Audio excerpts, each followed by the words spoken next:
ये शास्त्र कहता है कि धर्मो शास्त्र ही नारायणों प्रकाश। ये विषय में आइए, धर्मो शास्त्र ही नारायणों प्रकाश। जो नारायण के द्वारा प्रकाशित होता है वो सार शाश्वत होता है, वो सार्वकालिक सार्वदेशिक सार्वभौमिक होता है। जैसे वृक्ष के पत्तों से लेके जड़ तक और जड़ से लेके पत्तों तक सबको पोषण मिलता है, सबको पोषण मिलता है ना भूमि से। इसी प्रकार से अवतार के द्वारा जिस धर्म की का जो आविष्कार किया जाता है, जिस धर्म की व्याख्या अवतार करते हैं, जिस धर्म की स्थापना अवतार करते हैं, उस धर्म के द्वारा सभी को प्रकाश मिलता है, सबको पोषण मिलता है, सबको प्रकाश मिलता है। धर्मो शाश्वतो ही नारायण प्रकाश। और आंगिक कार्य करने वाले भी को भी महत्व मिलता है, लेकिन सर्वदेशी सार्वकालिक सार्वभौमिक कार्य करने वाली विशेष विभूतियाँ दो प्रकार की होती हैं, साधारण और असाधारण। विभूति ही दो प्रकार की होती है, साधारण और असाधारण। असाधारण विभूति शाश्वत धर्म, सनातन धर्म, मानव धर्म, ईश्वरी धर्म को लाइट में लाती है, प्रकाश में लाती है। और जो सामान्य विभूतियाँ होती हैं वो गुटबंदी, एकांगी, एक देशी कार्य करने में बहुत आगे भी रहते हैं, सम्मान भी रहते हैं, लेकिन वो सर्वदेशी कार्य के प्रति उदासीन रहते हैं। यहाँ तक कि वो कहते हैं कि परमात्मा जानने से क्या लाभ होगा। वो ये भी कहते कि परमात्मा जानने से क्या लाभ होगा। अरे आंदोलन चल रहा है, शांत हो, जेल जाओ, हड़ताल करो, ये करो, वो करो, इससे लोक कल्याण प्रत्यक्ष होने वाला है। परमात्मा जानने से क्या होने वाला है। ये आधुनिक जो सब विचारधाराएं चल रही हैं वो सबका समावेश है इसके अंतर्गत। आज यही तो नाना प्रकार की विचारधाराएं चल रही हैं कि परमात्मा जानने से क्या होगा। ये छूआछूत बंद करो, इसमें आओ, राजनीतिक आंदोलन करो, भ्रष्टाचार उन्मूलन कार्यक्रम चलाओ, उसमें ज़्यादा लाभ होगा। समाज में कुरीतियाँ हैं, अंधविश्वास है, कुप्रथाएं हैं, समाज सुधार के काम करो, इसमें ज़्यादा लाभ होगा। तो परमात्मा जानने में लाभ है कि क्या करने में लाभ है। ये विवेक, ये विचार बुद्धि, ये विवेक जो परमात्मा अनुभव की बात करते हैं, आज भी उनको लोग हे दृष्टि से देखते, हीन दृष्टि से देखते। इसीलिए तो हमारी संख्या गिनी चुनी दिखती है, क्योंकि यहाँ परमात्मा अनुभव की बात की जा रही है। तो भीड़ भाड़ क्यों नहीं है? इसीलिए नहीं है क्योंकि परमात्मा अनुभव की बात है। और अन्य जगह बिना बुलाए भी जगह छोटी पड़ जा रही है, अन्य जगह छोटी पड़ जा रही है, इसलिए हम भक्त पहुँच जाते हैं। ठीक है, हम आलोचना उसकी नहीं करते, पर तुलना की दृष्टि से तो देखो, उसका मतलब यही है कि तात्कालिक स्वार्थ का लाभ, तात्कालिक फायदे के लिए बिना कुछ किए सब कुछ यहाँ मिल जाना, या दिया या ऐसा भर कर देने से सवा जहाँ सब कुछ मिल जाने का जो कुछ भी भ्रम है, आपके वो भ्रम है, पर वहाँ क्यों ना भीड़ होगी, यहाँ बिना कुछ किए सब मिलना है। और जहाँ ये अनुभव मिलना है कि ये विश्व ही परमात्मा है, करे जो कर्म पाप फल शोध, कोई ना बचाएगा, कर्म की शुद्धि की बात है। तो यहाँ क्यों गिने चुने लोग ही तो रहेंगे। बस यही भेद है, असाधारण विभूति और साधारण विभूति। साधारण विभूतियों में भी तेज रहता है, बुद्धि रहती है, हुनर रहते हैं, टिप्स रहती है, अपने टिप्स के बल पर वो भी जोड़ सकते हैं, जब तो विभूति है। लेकिन सिद्धांत कुछ नहीं रहता, सिद्धांत कुछ नहीं रहता, भीड़ रहती है उनके साथ, पर सिद्धांत नहीं है। ऐसे ही है। और यहाँ सिद्धांत है पर भीड़ नहीं, यहाँ सिद्धांत है भीड़ नहीं है। ये असाधारण विभूति के पास सिद्धांत रहता है, हमें नहीं पूजना, हमें नहीं पूजवाना, कोई हमें पूजे, ये हमारी भावना ही नहीं है। हम तो पूजने के लिए पैदा हुए हैं, पूजवाने के लिए नहीं। जो पूजवाना चाहता है वो साधारण में जाए, और जो पूजना चाहता है वो असाधारण है। जो पूजने आया है वो असाधारण है, और जो पूजवाने आया है वो एक रहस्य है इस विषय के, है रहस्य गूढ़ लग्न पर अज्ञान। इस दृष्टि से इस विषय में करें विचार सुधा। प्रमाण लेना है तो भगवान राम का एक ही दोहा तो पर्याप्त है, जिसमें भगवान राम क्या कहते हैं, मैं पूजने आया हूँ कि पूजवाने आया। अरे सोनन्य से जाए के मत में करे हनुमंत, और मैं सेवक सचराचर रूप स्वामी। मैं तो पुजारी हूँ किसका, चराचर सृष्टि का। ये चराचर सृष्टि मेरा स्वामी है, मैं इसका सेवक हूँ। मैं कब कहता हूँ कि मुझे पूजो की पुजानी आए। अरे जो मेरा स्वामी है वो सबका स्वामी हो जाए, जो मेरा इष्ट है, जो मेरा आराध्य है, वो सबका इष्ट हो जाए। ये विश्वरूप व्यापक भगवान, ये विश्वरूप रघुवंश मणि करहु वचन विश्वास। कितने प्रमाण लेंगे, कितने उदाहरण लेंगे। अंत तो गत्वा मूल विषय वस्तु यही है कि साधारण विभूति और असाधारण विभूति का रहस्य खोला भगवान ने और सभी संतों ने, शास्त्रों ने। ये साधारण विभूतियाँ भी लोक कल्याण के कार्य करती हैं, उनके कार्य एकांगी एक देशी होते हैं, व्यापक भी होते हैं, किंतु वो एक ही क्षेत्र में व्यापक होते हैं। और अवतार का कार्य सर्वव्यापी होता है, दूरगामी होता है, चिरंतन। अवतार के कार्य का चिरंतन रहता है, लंबा चलता है, उसका प्रभाव लंबा रहता है। विभूतियों का प्रभाव उनकी आभा मंडल, उसे आभा मंडल के उनके रहते तक रहता है। जब वो रहते हैं तब तक खूब भीड़, उनके रहते तक खूब भीड़। फिर क्या ये कुछ दिन उनके अनुयायी रहे तो कुछ दिन शिष्य मंडल बन के चला ले, उनके शिष्य मंडल कुछ दिन चला लिया, कुछ दिन वो शिष्य मंडल में भी आठ हो गए। ये सब प्रश्न रहते हैं। पर भगवान श्री राम के सिद्धांत का चिरंतन जो है, कंटिन्यूअसता का लोग, वो तो अभी तक है, अभी भी है, आज भी है। भगवान श्री कृष्ण का श्रीमद् भगवद गीता कोई समझे ना समझे, कैसे समझे, जैसे समझे वैसे समझे, लेकिन आज भी गीता को सर्वमान्य, सबसे आगे। ये भगवान श्री कृष्ण का सनातनत्व की कंटी निवर्तन है आज भी, अभी। और इस बीच में कितने 5000 साल के बीच में कितने बड़े बड़े लोग और हो गए होंगे, लेकिन उनका कहाँ है कंटिन्यूअस, कोई कंटिन्यूअस नहीं। तो ये जो बीज देर से झाड़ बनता है, जो बीज देर से झाड़ बनता है और देर से फल देता है, वो ज़्यादा दिन टिकाऊ रहता है। और जो बीज आज ही फड़ा, थोड़े वृक्ष बना और 15 दिन के अंदर तो कोई फसल नहीं आती, 2 महीना के अंदर फसल आ रही, जैसे मक्का है, उड़द है, मूंग है, 2 महीने की फसल होती है, पर वो टिकाऊ नहीं रहती। और जो बरगद के झाड़ हैं, पीपल के झाड़ हैं, कब से खड़े हैं, लंबा समय तक टिके रहते हैं। इसी प्रकार से 9वें अवतार नारायण भगवान श्री मानव चैतन्य जी का आज बीजारोपण हुआ है, सिद्धांत का बीजारोपण हुआ है। जो ये संयोगों युगों में ये विश्व का रूप यही विश्वरूप परमात्मा है, ऐसा बोध कराने वाली प्रयोग प्रक्रिया का आविष्कार अवतारी महापुरुषों के माध्यम से ही होता है। भौतिक के आविष्कार करने वालों को भी साइंटिस्ट कहते हैं, वैज्ञानिक कहते हैं। उन्हें ही पूर्व काल में ऋषि संज्ञा थी, मुनि संज्ञा थी, बहुत सी संज्ञाएँ थी उनकी, लेकिन अवतार संज्ञा तो दिव्य दृष्टि के आविष्कार करने वाले को कहते हैं।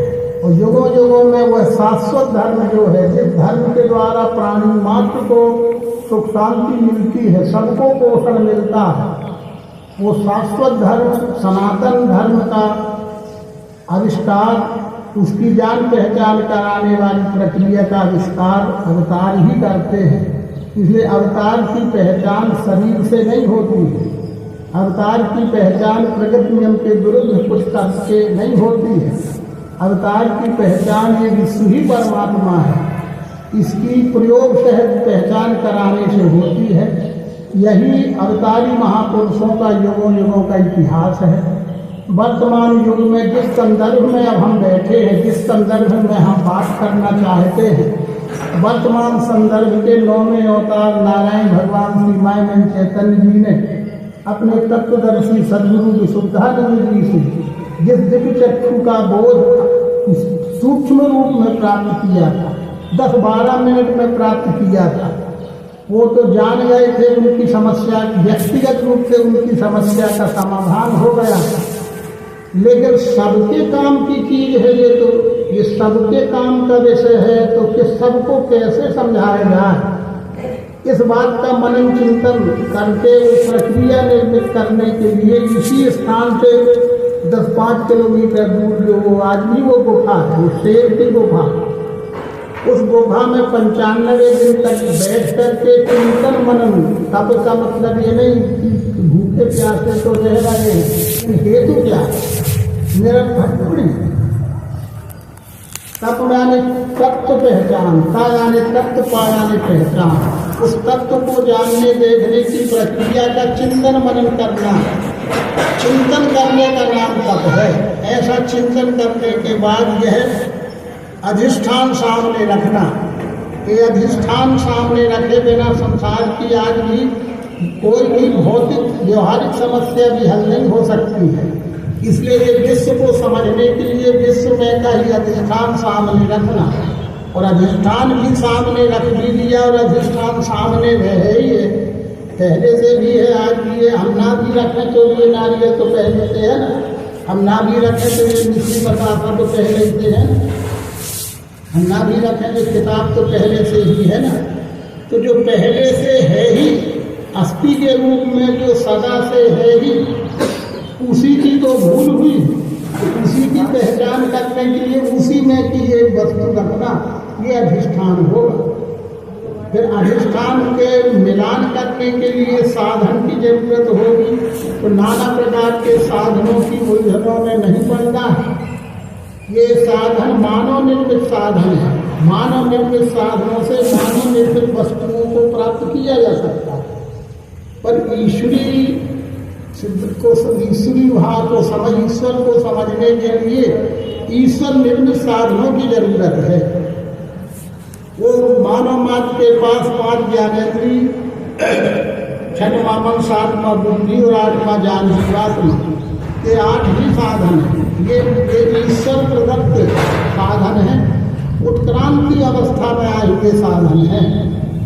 जितने अंगों का ब्रह्मांड है उतने अंगों का ये पिंड है, पर इस पिंड में साधन के रूप में उतने ही अंग उत्क्रांत हुए हैं। इसलिए साधन 8 ही रहेंगे, कम ज्यादा करना ये अपनी भूल होगी। उन सभी साधनों से संक्षेप में प्रयोग ही प्रधान है। प्रयोग को समझ गए तो सब समझना आसान होगा। बाकी तो व्याख्याएं हैं, एक एक विषय की व्याख्या करने बैठोगे तो उतना समय ना आपके पास है, न यहाँ समय है। वो बाद में हमारे आपके मनन चिंतन करके हम उस बात को अध्ययन करना, उसी का नाम तो अध्ययन है। मनन कर और अध्ययन करके वो बात समझी जा सकती है, लेकिन मूल विषय यहाँ समझ लिया गया तो फिर किताबों में लिखा हुआ भी अपने आप समझ में आने लगता है। और मूल विषय को नहीं समझा तो ले जाओ सर्वांग योग किसी बड़े विद्वान को दे देना, क्या समझना, क्योंकि प्रयोग में सामने तो समझा। इसलिए अपन प्रयोग में समझने का प्रयास कर रहे हैं। कोई भी वस्तु हो, अधिष्ठान हो, वस्तु हो, अधिष्ठान के रूप में ये मिश्री बतासे या शक्कर का ही अधिष्ठान क्यों रखना, ये अलग से मनन चिंतन का विषय है, अलग से अध्ययन का विषय है, सब बात अभी नहीं हो सकती। पर बराबर इसलिए इसको रखना कि जिस तरह से इस दिखने वाले पिंड से शक्कर है तो इसकी मिठास इससे अलग है क्या? जैसे शक्कर से मिठास अलग नहीं है, मिश्री से मिठास अलग नहीं है, इसी तरह देखने वाले से अलग कहीं कोई परमात्मा नहीं है। साकार से निराकार अलग नहीं है, निराकार से साकार अलग नहीं है। ये बोध तो ये करना है कि साकार से निराकार अलग नहीं है, निराकार से साकार अलग नहीं है, बोध ये करना। पर इस बोध करने के लिए यह अधिष्ठान सामने रखना पड़ेगा कि जैसे ये मिश्री से मिठास अलग नहीं है, जैसे इस टुकड़े की मिश्री से मिठास अलग नहीं है, इसी प्रकार से साकार से निराकार अलग नहीं है, दो नहीं है, पृथक नहीं है, एक ही वस्तु के दो भाव है। ये बोध करने के लिए शक्कर का ही अधिष्ठान रखना। इस दिखने वाले विश्व से परमात्मा अलग ऐसे नहीं है जैसे मिश्री से मिठास अलग नहीं है। अगर कोई मिश्री से मिठास अलग करके बता दे भौतिक ज्ञान के से या अध्यात्म के तपोबल से, किसी भी उपाय से कोई मिश्री से मिठास अलग करके बता दे तो मान लिया जाएगा कि विश्व से परमात्मा भी अलग है। अगर मिश्री से मिठास अलग नहीं है तो परमात्मा भी अलग नहीं है। ये बोध करने के लिए अधिष्ठान रखना। हमारी कुछ बात समझ में। अब अधिष्ठान रख भी लिया तो फिर शुरू कहाँ से करना, क्या शुरू करना? रख तो लिए, शुरू क्या करना?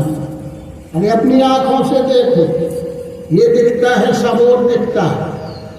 ये जो कुछ भी दिखता है ये वास्तव में दिखता है।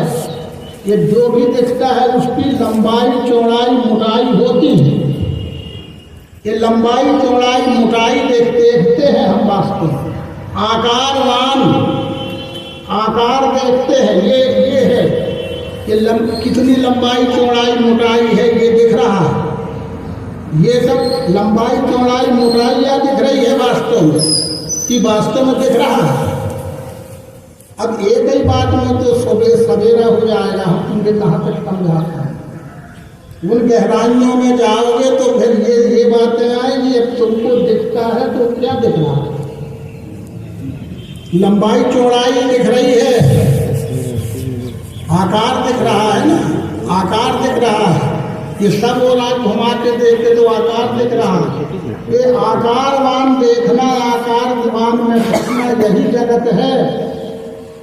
पर इन सब में रूप दिख रहा है, ये रूप दिख रहा है।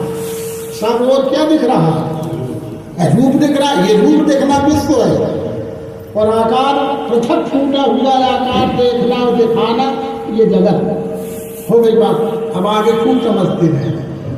अरे ऐसा पांचों में मिला लेना, नहीं शाम हो जाएगी तो हो गई, भोजन न करने देंगे का बैठते हैं देर, ट्रेन देखते हैं, भोजन का कैसे बनता। इसलिए जब हमें रूप देखने लगता है ये ज्ञान दृष्टि है, और जब हम आकार देखते हैं ये कर्म दृष्टि है।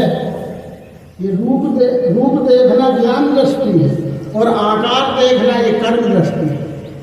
इंद्रिय एक है, आप वो कर्मेंद्रिय भी है और ज्ञानेंद्रिय भी है। क्या काम करती है? देखने का। जब देखने का काम करेगी तो क्या देखेगी? आकार। और ज्ञानेंद्रिय कब है? जब उसमें रूप देखने लगी तो ज्ञानेंद्रिय है।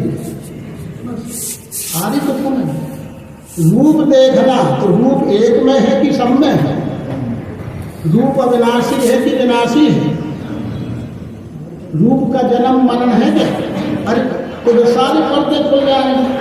और जब ये आकार देख रहे हो तो ये तो विनाशी है। विनाशी माने बदल जाता है। विनाशी का अर्थ बदलना है। तो जो भी आकार देखोगे और आकार में फंसोगे तो विनाशी है, जगत भी परिवर्तित है। पर रूप दिखना, रूप दिखाना ये विश्व रूप का दर्शन है। रूप देखो और रूप दिखाओ ये विश्व रूप का दर्शन है। और ये नारियल देखो, नारियल दिखाओ ये जगत भाव है।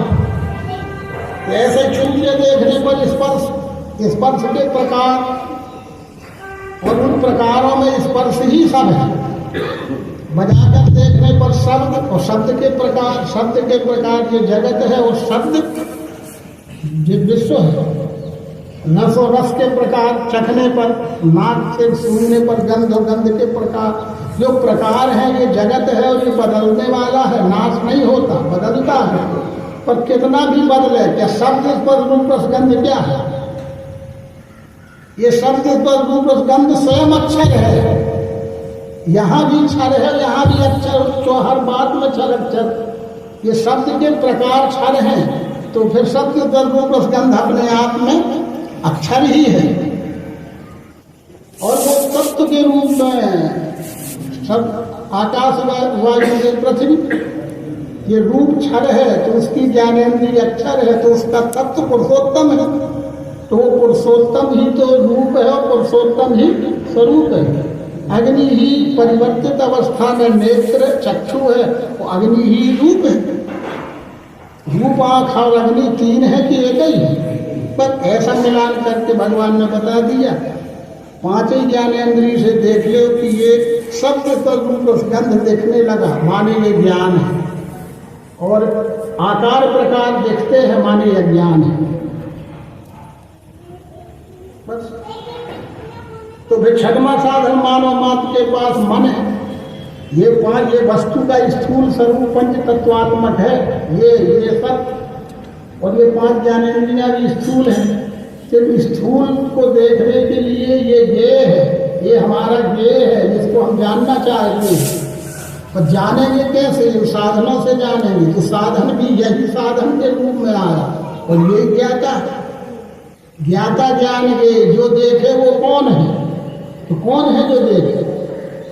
रूप को देखते समय देखने वाला नेत्र कहलाए, त्वचा के समय, स्पर्श के समय त्वचा देखने कौन है? जो देखे वो कौन है? जिस समय जिस परिस्थिति की बात हो रही है उस समय का देखने वाला वही है ना।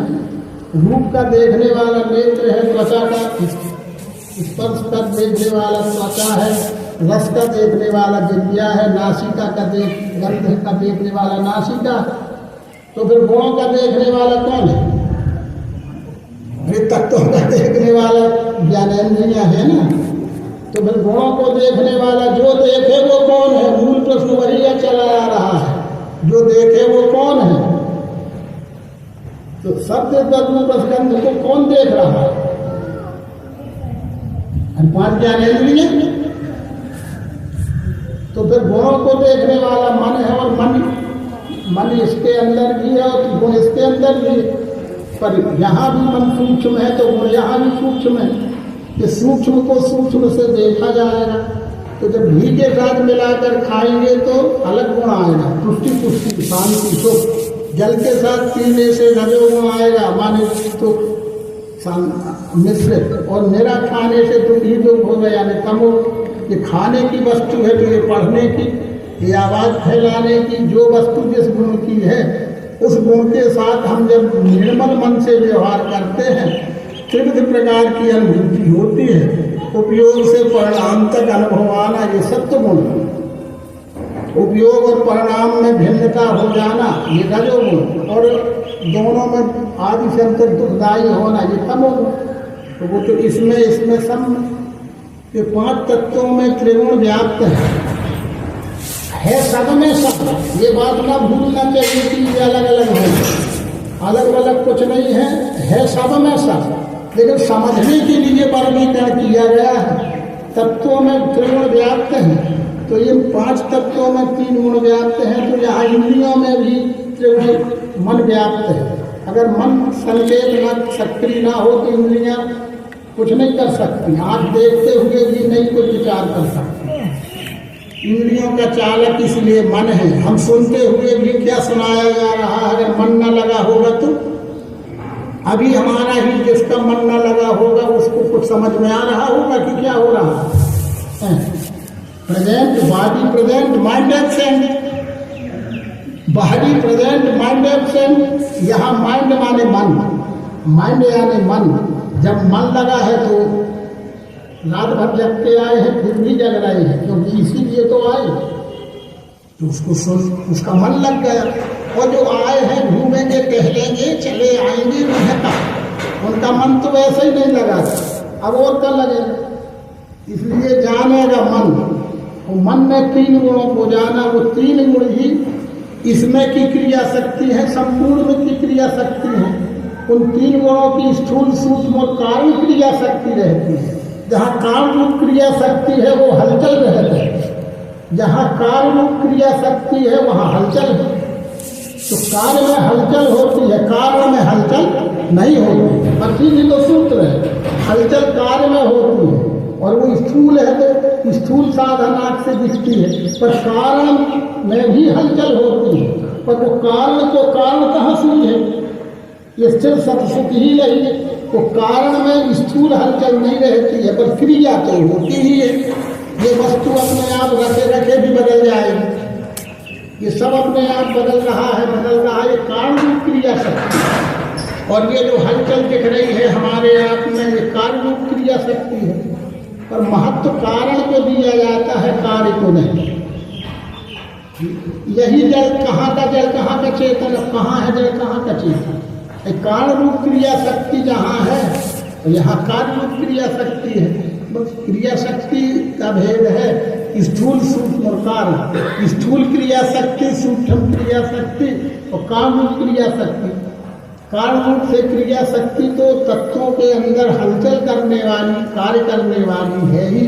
तो कुछ भी जड़ का निकला, सब चेतन ही रहा और 5 3 8 का समुच्चय रहा।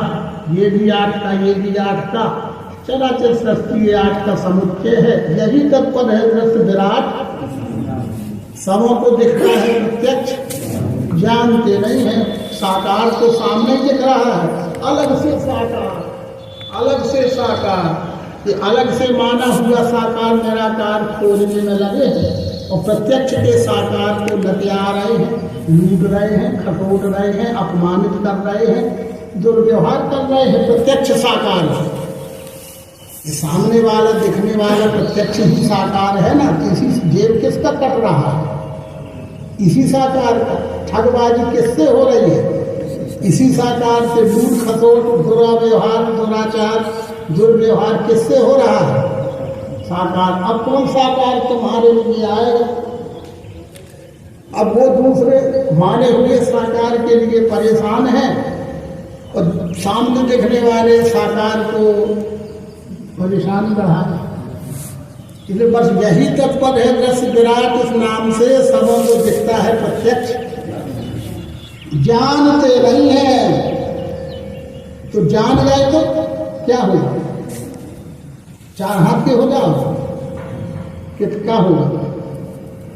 वो है 6वां अध्याय के अक्षरात्मा को जानने की सुधि दिए। ये जानना है, जो जानना है वो जानना है कि वो एक ही आत्मा का ये स्वरूप है। ये अस्थि भाति प्रिय आत्मा है। इस साकार में देखने वाले संपूर्ण साकार में वो निराकार व्याप्त है। जैसे मिश्री में मिठास, मिश्री इसमें मिठास है, कहाँ है, ओतप्रोत है, बाहर भीतर ऊपर नीचे दाएं बाएं के ये शब्द लगाने की जरूरत ही नहीं है, ओतप्रोत है। तो इस देखने वाले साकार में ही निराकार ओतप्रोत है। तो जो ओतप्रोत है वो उसको क्या कहो, जैसे तत्वों की पहचान उसके गुण से हो गई और गुणों की पहचान भी उसके गुण से हो गई, तो फिर आत्मा की पहचान कैसे हो, हिलना डुलना, आना जाना, ये है कि उसकी पहचान। फिर उसकी पहचान क्या होगी, एक ही शब्द भगवान ने दिया, नाम रूप मिथ्या कह नेति नेति सुतिगार, सबको किनारे कर दिया भगवान, खोल दिया उनका चिट्ठा। नाम रूप मिथ्या कह नेति नेति सुतिगार, पर अस्थि भाति प्रिय आत्मा सद्गुरु देत लखा। अस्थि भाति प्रियम रूपम नाम चैत्य पंचकम माध्यम ब्रह्म रूपम नाम रूपो ततो जगत। ये अस्थि भाति प्रिय। अब अस्थि भाति प्रिय को क्या समझो, कैसा समझा, समझने समझाने को तो कुछ समझना समझाना पड़ेगा। अस्थि माने है, तो भाति का मतलब क्या हो,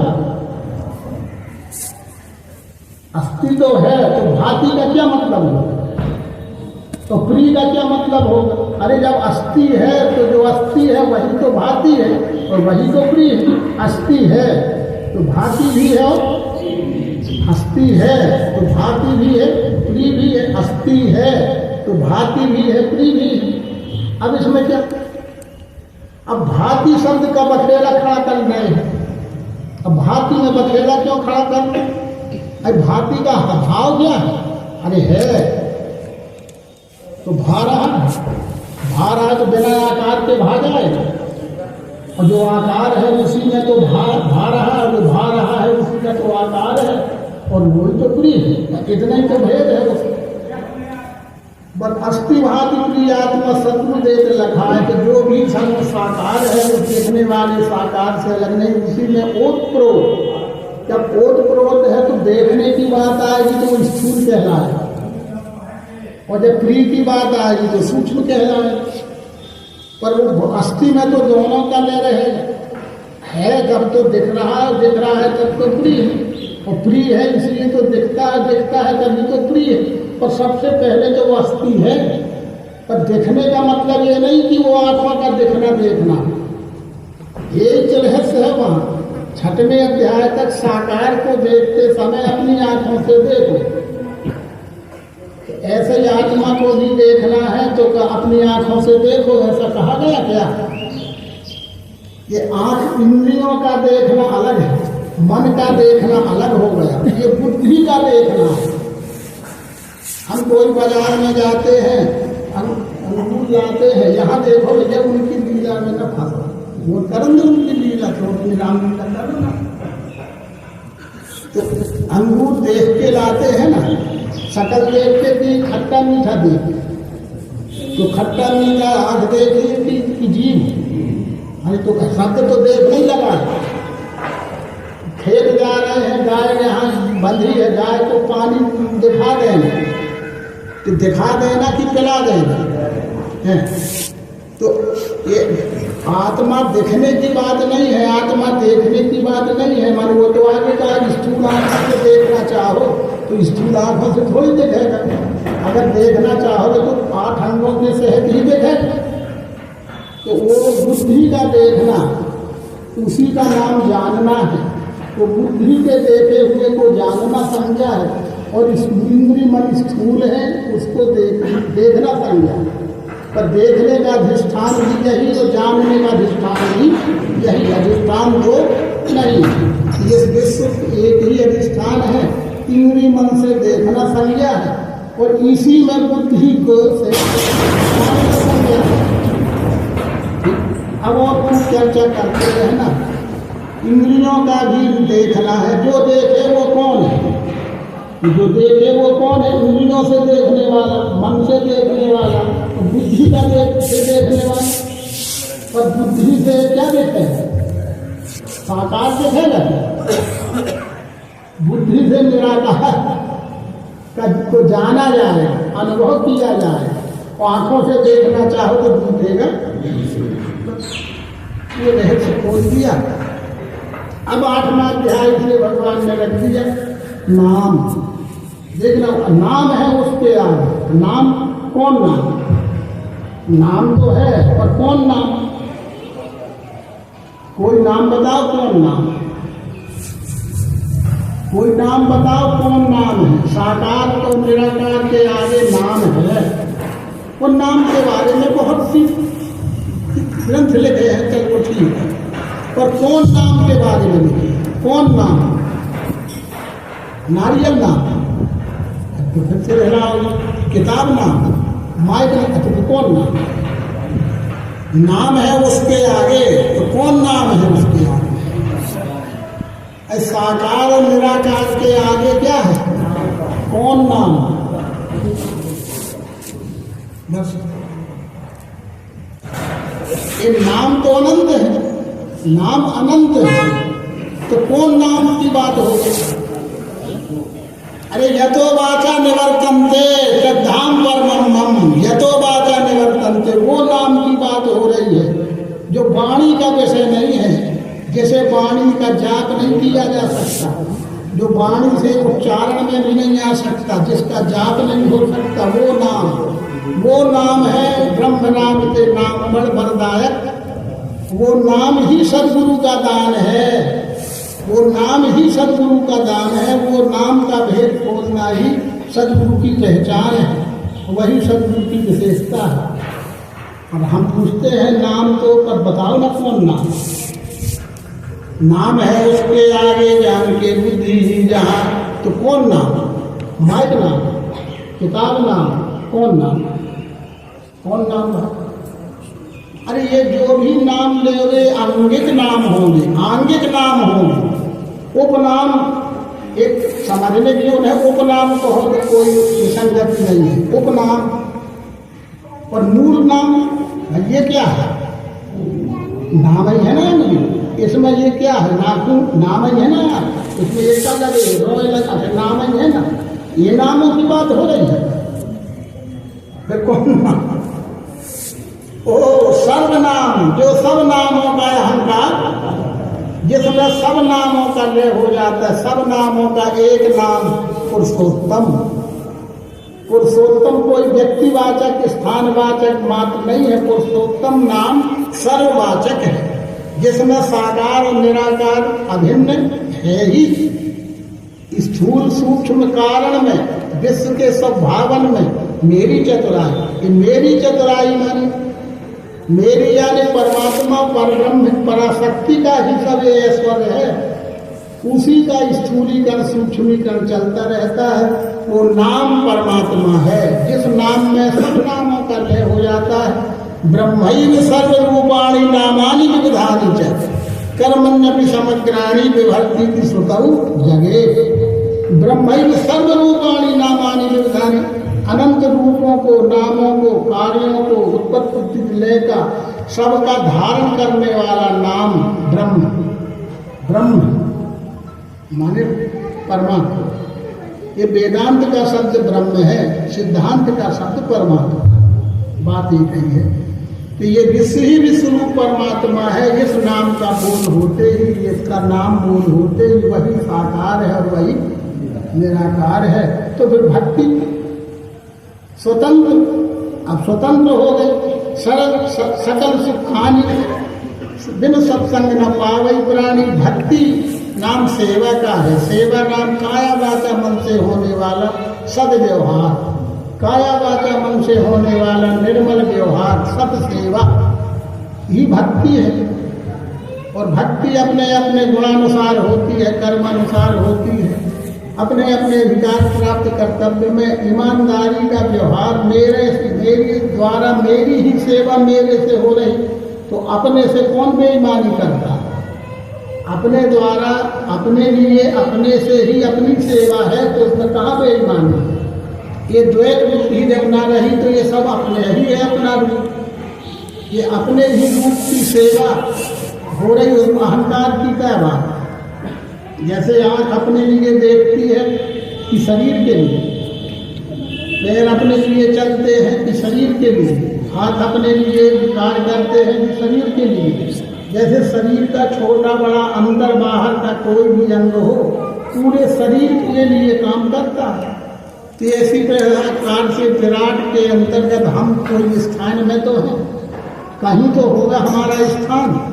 हम जिस स्थान में है वहीं रहना है, और जो हमारा काम है वो ही करना है।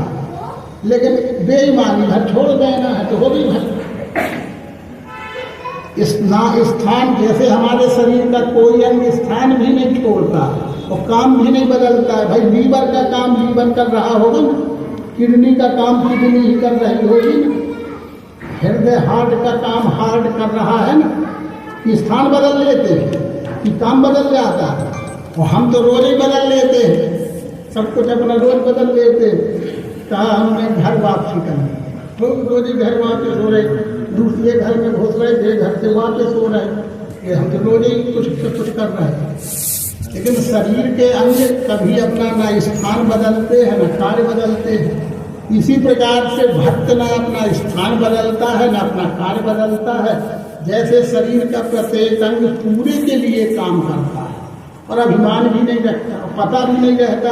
आँख को पता है कि मैं देखता हूँ, पता, कान को पता है कि मैं सुनता हूँ, पाँव को पता है कि मैं चलता हूँ। उनको पता भी नहीं हो चल रहा है, पता भी नहीं हो सुन रहे हैं, पता भी नहीं हो देख रहे हैं।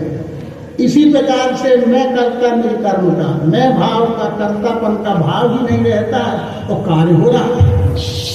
कर्तापन का भाव नहीं है पर कार्य सब हो रहा है। आ रही हो तो समझ में, बस ये अकर्म रूप से दिखे विश्व में वो आँख कब देखने से मना करे, कान कब सुनने से मना, पाँव कब चलने से मना, मुँह कब खाने से मना, पाचन तंत्र कब पाचन क्रिया से मना, कब मना करता। ये है सदैव, सदैव ही तो है ना। ये इसी प्रकार से भक्त से कहते जो सदा तन मन धन से अपने शक्ति सामर्थ्य के अनुसार ये विश्व के लिए कार्य करता है। क्योंकि मैं विश्व हूं ना, वही बात जहाँ से शुरू की, मैं फल हूँ तो फल के लिए काम करता है। लटके हैं फल में, लटके हैं फल में। किसी ने डंडा मारा तो फल गिर पड़ा, किसी ने पत्थर मारा तो फल फैल गए। कौआ आया, बिल्ली आई, चूहा आया, टोंच गया, फल हो तो टोंचा टाची डंडा खाओ, पतला खाओ, सब खाना पड़ेगा, तो तुम तो फल हो। और जब तुम वृक्ष हो तो वृक्ष को कौन उखाड़ लेगा। जब मैं विष्णु हूँ तो मैं विष्णु हूँ, मेरा जो विश्व है तो मेरा क्या होने वाला, कि मेरे द्वारा जो भी कार्य हो वो विश्व के लिए हो रहा है कि मैं कर रहा हूँ, मैं कर रहा हूँ कि मेरे द्वारा हो रहा है।